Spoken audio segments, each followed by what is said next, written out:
Yo, what's good, everybody? It's your boy LGE Grown. We are here. It is hump day. Listen, I just got done at the gym. I hope everybody working on their health, keeping themselves motivated. Nothing but positive energy over here. But listen, the title is going to be the title, and I want everybody to understand me and hear me clear. Because what I am about to say might rub a little bit people the wrong way. And this time, I can't hold it back no more. I can't be politic. I can't be political when it comes to this conversation. Is LeBron James actually the GOAT? Let's talk about it. Now, shout out to LeBron James, 41 years old, been in the league all his life. He has done great things as a businessman, as an ambassador to the NBA, has never been in no slander. But when we talk about the greatest of all time, I have to take a step back and say to y'all, I don't think that's true. I don't think he's the GOAT when we say that title. There's a reason why we say Magic Johnson, Kareem Abdul-Jabbar, Wilt Chamberlain, Michael Jeffrey Jordan, or why they're the unanimous GOAT. Kobe Bean Bryant. I'm going to say this. Kobe has flaws to me. Kobe has some flaws that I feel like if Kobe would have edged out and got one more ring, I could have been like unanimous when it comes to GOAT conversation. LeBron James, to me, I feel like if we're talking about like how long you played in a career, how did you perform, what did you impact your career, what did you do to change the culture, then yes, I would say, yeah, he's the GOAT. But the GOAT status is being the best at your position. What did you do to change the game when you came in the game, when you impact the game? What did you do? Now, when we talk about Michael Jordan, we always say to everybody that says it, when Jordan went to the finals, Jordan finished it with the number one goal that everybody wants is to win a championship. Every time Michael Jordan laced it up to go in the finals, he accomplished his goal. Now, I was watching a podcast, and a person told me, LeBron went to the finals 10 straight. Okay, he went 10 straight. And out of them championships, how many he had? 4. How can we say that's GOAT status? Now, don't get me wrong. If you had half of that, you went 10 straight to the final, and you had half of that, if you took home 5 championships, we could have a conversation. Because then I can consider it is not easy to go to the finals, and you're not always going to win in the finals. But for the fact that you got partial championships, I can't look through a glass mirror and dismiss it. I can't dismiss you telling us. First of all, I want you to understand, and listen, please write in the comments. Let me know one player in history named themselves the GOAT. One player in history named themselves the GOAT. I'm the best that ever did it. I'm this. I'm that. I want you to name me a player that did it on the top of their platform at the statue. Not one player has done that. When we call you the GOAT, that's supposed to be peers' unanimous decision of calling you that. You're not supposed to call yourself the GOAT but individually. You're never supposed to do that. I feel like that's what makes me remove LeBron out as the GOAT. You called yourself something when you wasn't the GOAT yet. You know why The Last Dance was so impactful to us as viewers to watch that documentary of Michael Jordan?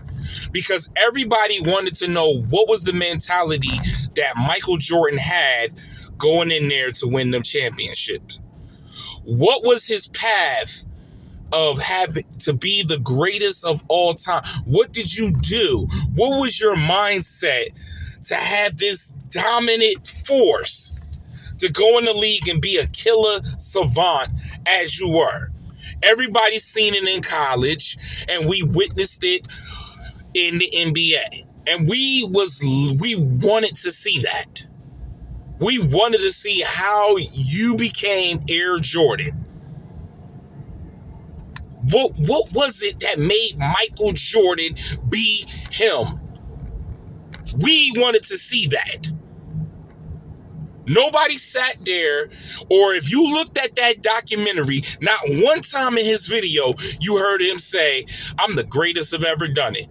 Even there was a moment when Magic Johnson, when they was in the Olympics and the Dream Team, and Michael Jordan played Magic Johnson. Magic Johnson going off in a practice game in a scrimmage. And Magic told Jordan, you better turn into Air Jordan or this is going to be over. And Michael Jordan automatically, without a shadow of a doubt, turned the switch on and start cooking them in the scrimmage.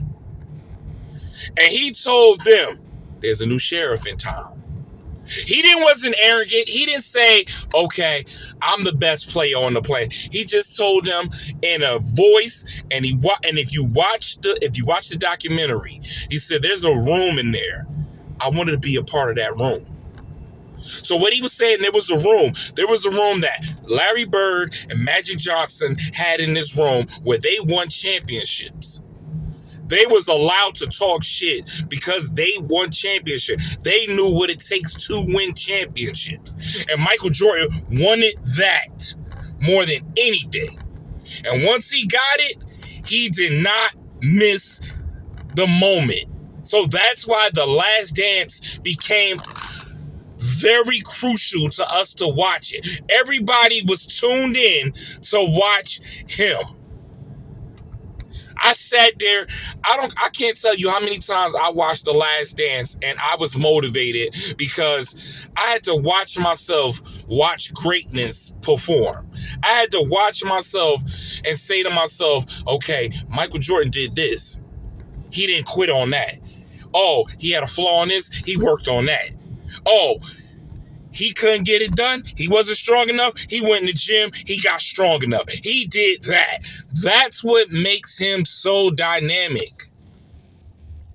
When I say LeBron, I can say everybody love LeBron.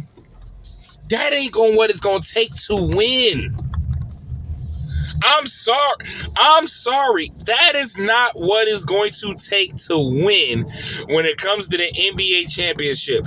You have to have a little bit of fear. You got to have fear when a person can put some numbers on you. Players do not get that moment when they go in there and be like, damn, I got to play LeBron. Shit, let me lace them up. I can't go out partying. It don't be like that. It don't, because LeBron can have flashes. He can have moments that he can be like that, but there's players that just you couldn't go to bed Knowing on your schedule you had Kobe being Bryant. Oh, damn, I got Kobe tonight. All right, let me go to the gym. Let me lace it up. I got to shoot some shots up. I got to be ready for this man because this man, he's going to bring it all 4 quarters. That's how they were. LeBron, to me, I just felt like he didn't bring that approach to the NBA as I'm going to make you afraid of me. And if he would have brung that and had that fearness in the game, we would have been having different conversations. So in this conversation that I'm telling y'all, I don't feel like he's the GOAT. I feel like overall, he is a great, there will not be no one other like him in this league, in this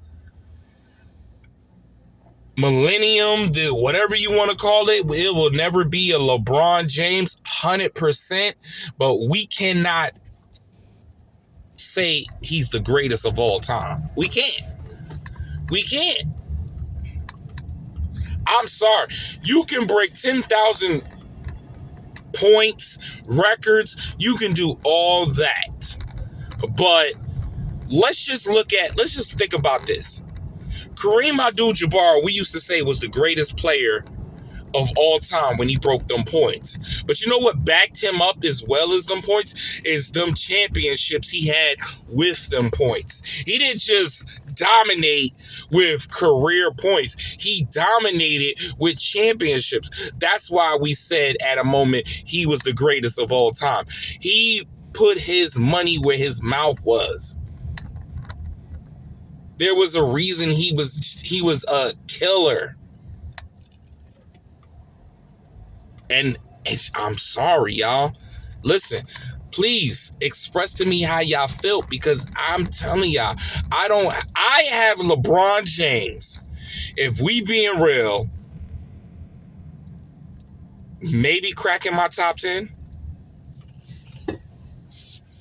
Maybe cracking my top 10. And I have to be frank with that when I say top 10, because if I really went down a number of saying who is my top 10, y'all gonna look at me. Okay, so I got Bill number 1, Michael Jordan, Magic Johnson, Tim Duncan, Kobe Bryant. We got Steph Curry. We got LeBron can probably crack top 7. I might can squeeze him right after Steph Curry at 7. Then the last 3 would probably be Hakeem. You know what? Let me go back. So after I said Kobe was number 5, 6 is Shaq, 7 is Steph, LeBron is 8, Hakeem is 9, and number 10.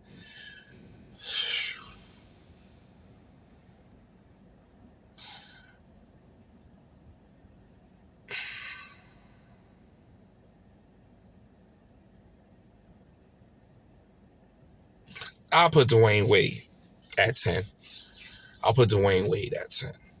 Even though that's crazy to put Dwayne Wade, but I'll put Dwayne Wade at 10.